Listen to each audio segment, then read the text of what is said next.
پیارے دوستو، آج میں آپ لوگوں کو ایک ایسے ملک کی حیرت انگیز، دلچسپ اور چونکا دینے والے حقائق بتانے جا رہا ہوں جہاں کماری لڑکیوں کو شادی کرنے تک کپڑے پہننے کی اجازت نہیں دی جاتی، یعنی وہ ہر کام بغیر کپڑوں کے ہی کرتی ہیں۔ اور اس ملک کا بادشاہ دنیا کے عیاش ترین بادشاہوں میں سے ایک ہے، کیونکہ یہ نوجوان لڑکیوں کو قطار میں ننگا کھڑا کر کے اپنے لیے ایک لڑکی منتخب کرتا ہے۔ اور حیران کن طور پر اس ملک میں مردوں کو بھی کئی بیویاں رکھنے کی اجازت ہے۔ اتنی زیادہ عیاشی اور فحاشی ہونے کی وجہ سے یہاں پر 100 لوگوں میں سے تقریباً 27 لوگ ایڈز کی بیماری میں مبتلا رہتے ہیں، جبکہ پورے ملک میں علاج کے لیے صرف 16 ڈاکٹرز موجود ہیں۔ جی ہاں دوستو، آج میں آپ لوگوں کو افریقہ کے جنوب میں واقع افریقہ کے ایک چھوٹے سے ملک سوازی لینڈ کے شرمناک تہذیب کے بارے میں بتاؤں گا، جس کے بارے میں جان کر یقیناً آپ لوگوں کے رونگٹے کھڑے ہو جائیں گے۔ مزید ویڈیو میں آگے بڑھنے سے قبل آپ سے گزارش ہے کہ ہمارے چینل کو سبسکرائب کرتے ہوئے ساتھ موجود بیل آئیکن بھی دبا لیں تاکہ اسی نوع کی آنے والی مزید ویڈیوز آپ تک بر وقت پہنچتی رہیں۔ تو آئیے ناظرین، چل کر آج کے اس اہم اور دلچسپ موضوع کا آغاز کرتے ہیں۔ پیارے دوستو، اس ملک کو کنگڈم آف سوازی لینڈ کے نام سے جانا جاتا ہے۔ سوازی لینڈ کا بادشاہ مسواتی نہ صرف سوازی لینڈ بلکہ دنیا کے عیاش ترین حکمرانوں میں سے ایک ہے۔ اس نے کل 18 شادیاں کر رکھی ہیں اور اس کے تقریباً 40 بچے ہیں۔ اس سے بھی زیادہ دنگ کر دینے والی بات یہ ہے کہ اس کے باپ نے کل 125 شادیاں کی تھیں، جبکہ یہاں کا بادشاہ مسواتی ہر سال کنواری لڑکیوں کو ننگا کھڑا کرتا ہے اور ان کو ننگا ہی نچواتا ہے۔ اس کے بعد یہاں کا بادشاہ مسواتی ان تمام لڑکیوں میں سے سب سے خوبصورت اور دل کو بھا جانے والی لڑکی کو اپنے لیے منتخب کر لیتا ہے۔ دوستو، سوازی لینڈ میں مردوں کو ایک سے زیادہ بیویاں رکھنے کی اجازت ہے اور یہاں پر رکھیل رکھنا تو ایک عام سی بات سمجھی جاتی ہے۔ یہاں کے لوگوں کی انہی حرکتوں کی وجہ سے یہاں پر ہر 100 میں سے 27 لوگ ایڈز کی بیماری میں مبتلا ہو جاتے ہیں، لیکن پھر بھی یہ لوگ ان شرمناک حرکات سے باز نہیں آتے۔ 2001 میں سوازی لینڈ کے بادشاہ نے کنواری لڑکیوں سے شادی کرنے پر پابندی لگا دی تھی اور بیوہ لڑکیوں کو اپنا سر گنجا رکھنے کا حکم دے دیا تھا۔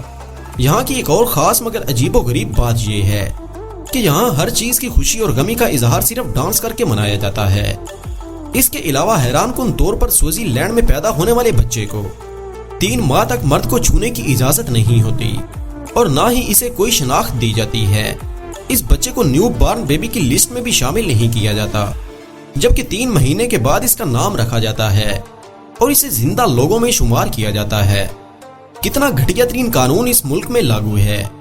آپ لوگوں کو جان کر حیرانی ہوگی کہ اس ملک میں 1968 سے پہلے کوئی جیل موجود نہیں تھی، جبکہ یہاں گائے سونے کی طرح انتہائی قیمتی اور مہنگی ہوتی ہیں، جس کا اندازہ اس بات سے لگایا جا سکتا ہے کہ اگر آپ کسی نوجوان لڑکی سے یا پھر کسی شہزادی سے، تو آپ کو کم از کم 300 ایسی گائیں اس قبیلے کے سردار کو دینا پڑتی ہیں جن کی قیمت لاکھوں میں ہوتی ہے۔ یہاں کی ایک اور عجیب روایت یہ ہے کہ یہاں کی خواتین گائے کے سر، پاؤں اور زبان والے حصے کا گوشت نہیں کھا سکتی، کیونکہ یہاں کے لوگوں کا ماننا ہے کہ اگر عورت گائے کا دماغ کھائے گی تو وہ ذہین ہو جائے گی، اگر پاؤں کے گوشت کو کھائے گی تو گھر سے بھاگ جائے گی، اور اگر زبان کا گوشت کھائے گی تو یہ اپنے شوہر کے سامنے بولنے لگے گی۔ واضح ہے، سوازی لینڈ کبھی برطانیہ کے زیر اقتدار تھا۔ سوازی لینڈ دنیا میں باقی رہ جانے والی چند مکمل بادشاہتوں میں سے ایک ہے۔ سوازی لینڈ پر مسواتی کی بادشاہت قائم ہے۔ اس نے اپنے والد کے 60 سالہ دور حکومت کے بعد 1986 میں تخت سنبھالا تھا۔ سوازی لینڈ کی شرمناک بات یہ ہے کہ یہاں کی کنواری لڑکیوں کو شادی کرنے تک اپنا مکمل لباس پہننے کی اجازت نہیں دی جاتی۔ یہاں ہر سال ایک تہوار منعقد کیا جاتا ہے جس میں ہر سال تقریباً 40 سے 80 ہزار کے قریب کنواری لڑکیاں اس میں شامل ہوتی ہیں، اور یہ تمام لڑکیاں نیم برہنہ لباس میں ملبوس ہوتی ہیں۔ 8 روزہ تقریب میں خواتین شاہی محل کے سامنے نیم برہنہ رقص کرتی رہتی ہیں اور ان لڑکیوں کو ملک کے عیاش ترین بادشاہ مسواتی کے سامنے گزرنا ہوتا ہے، اور پھر ان لڑکیوں میں سے بادشاہ اپنے لیے ایک نئی ملکہ منتخب کرتا ہے۔ سوازی لینڈ میں کسی کی مجال نہیں کہ وہ بادشاہ کی مرضی کے خلاف آواز بلند کرے۔ ایسا کرنے والے کو قید میں ڈال دیا جاتا ہے یا پھر موت کے گھاٹ اتار دیا جاتا ہے۔ سوازی لینڈ کے قانون کے مطابق تمام ملکائیں صرف اور صرف بادشاہ کی خوشیوں کو مد نظر رکھ کر محل میں سخت پہرے داروں کی نگرانی میں رہتی ہیں، یعنی تمام شہزادیاں اور ملکہ بادشاہ کی مرضی کے بغیر محل سے باہر جانے کا تصور بھی نہیں کر سکتی، جبکہ صرف سال میں ایک دفعہ ہر ملکہ کو ملک سے باہر سیر کرنے کے لیے لے جانے کی اجازت دی جاتی ہے۔ اس کے تمام تر اخراجات سوازی لینڈ کی حکومت برداشت کرتی ہے، لیکن اس کے باوجود اس بادشاہ کی ظلم و زیادتی کی وجہ سے اس کی سب سے چھوٹی ملکہ تنگ آ کر محل سے خفیہ طور پر فرار ہو چکی ہے۔ دوستو اندازہ لگائیں آج کے ترقی یافتہ دور میں بھی بادشاہ اپنی عوام پر کس کس طرح کے ظلم کر رہے ہیں۔ اس سے بڑا ظلم یہ ہے کہ سب اچھا ہے کہہ کر پوری دنیا کی آنکھوں میں بھی دھول جھونک رہے ہیں۔ آپ لوگوں کو جان کر حیرانی ہوگی کہ یہاں کا بادشاہ مسواتی 1 ارب ڈالر کے اثاثوں کا مالک ہے۔ اس کے اپنے استعمال میں ایک ہوائی جہاز، کئی لگژری گاڑیاں اور ملک کے مختلف علاقوں میں 13 عالی شان محل موجود ہیں۔ حال ہی میں مسواتی نے 18 کروڑ کی لگژری لیموزین بھی خریدی، جس میں کچن، بیڈ روم اور دیگر تمام تر سہولیات بھی موجود ہیں۔ اس کے برعکس آپ لوگوں کو یہ سن کر شوق لگے گا کہ یہاں کے لوگ بھوک کی وجہ سے کئی دفعہ گائے کا گوبر بھی کھانے پر مجبور ہو جاتے ہیں۔ کہا جاتا ہے کہ یہاں کی معیشت کا زیادہ تر انحصار چینی کی پیداوار پر ہے۔ اس کے علاوہ پھل، کپاس، چاول اور مکئی کی پیداوار یہاں پر زیادہ ہے۔ یہاں پر جانور پالنا انتہائی اہم کام تصور کیا جاتا ہے۔ یہ ملک معدنی ذخائر سے بھی نہایت مالا مال ہے، لیکن اس کے باوجود اس کا شمار ایک غریب ملک میں ہوتا ہے۔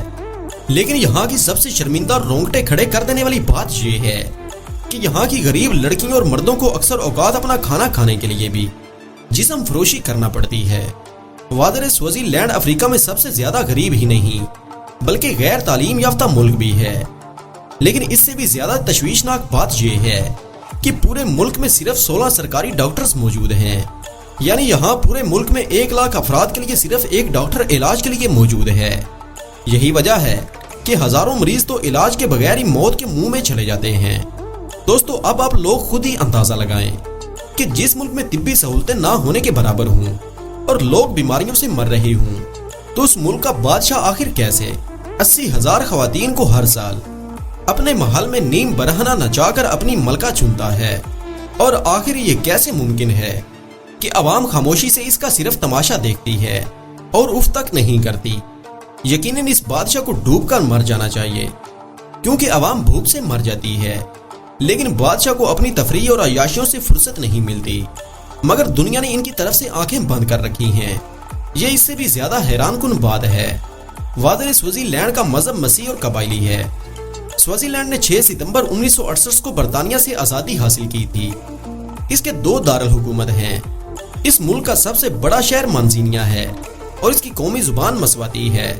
اگر پاپولیشن کی بات کی جائے تو یہاں پر تقریباً 12 لاکھ لوگ آباد ہیں۔ سوازی لینڈ میں قادیانی زیادہ تعداد میں آباد ہیں۔ کہا جاتا ہے کہ اگر بیرونی امداد نہ ملتی تو 2008 میں سوازی لینڈ بھی دیگر افریقی ریاستوں کی طرح اور خصوصاً زمبابوے کی طرح بینک دیوالیہ ہو جاتا۔ تو دوستو یہ تھا سوازی لینڈ۔ آپ لوگوں کو سوازی لینڈ کیسا لگا؟ وہ کون سی وجہ ہے جس کی وجہ سے آپ لوگ اس کنٹری میں جانا پسند کریں گے؟ کمنٹ کر کے ضرور بتائیے گا۔